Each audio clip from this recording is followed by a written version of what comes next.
I just wanted to highlight on this slide that one of the major themes and conflicts in this novel is the racism that Karim and a lot of the other family members encounter.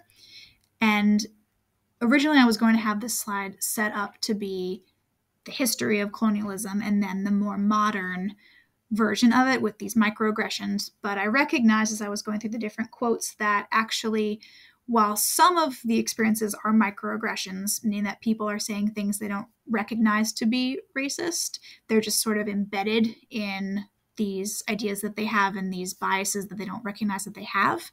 Some of the other things that Karim and the other characters experience, especially their characters who are from Indian descent or who are some immigrants from somewhere, are really the result of this power system that was established with colonialism, but that still exists in London and other places where there was originally an oppressor and an oppressed. So I just wanted to point out this idea because we can see how even though Karim and Charlie and some of the other characters are really focused on the future, right? The characters who, like Terry, who's part of the Communist Party, and Jamila, who's part of this sort of anarchist, what Karim calls the vegetarians group, they're really focused on the future and what they can bring about as progress, which is great. But we can't ignore the fact that there's this legacy, this history that's still impacting them today in both small micro ways and also larger macro systems that are still in place. And they're indirect, they're harder to recognize, but they're still there. There's also the fact that Jamila attends what I believe to be the 1977, what became known as the Battle of Lewisham. And there's a really interesting article that I linked here where there was a protest or a march by the National Front, which is a fascist extreme right-wing group. And then a lot of other groups assembled in a counter protest, and it became this very intense situation that actually escalated, and it became sort of a turn also for England, where they started using more intense police tactics.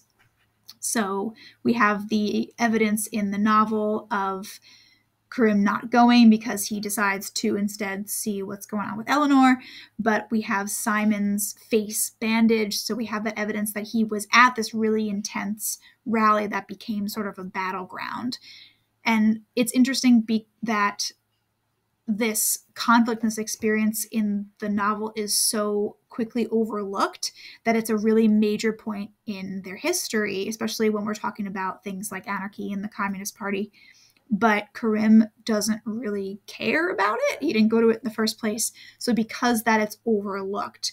But it does sort of play into the idea that these systems of power are still in existence when things like that are overlooked. So it positions Karim as obviously the victim in a lot of these cases, but also almost a bystander because he's not taking any kind of action. He does become a little nihilistic a little bit later, where he doesn't really care about anything. He starts to fall into a little bit of a depression when he really doesn't know what to do with his life, and he has a lot of different pressures on all different sides.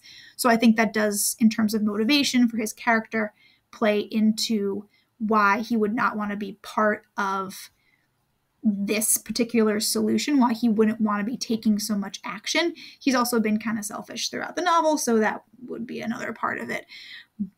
But it does go back to the idea that if no one's doing anything, then everything will stay the same. But again, there are also so many different avenues that they could take. How do they know which is the right one to take? So it's that paralysis when there are too many decisions also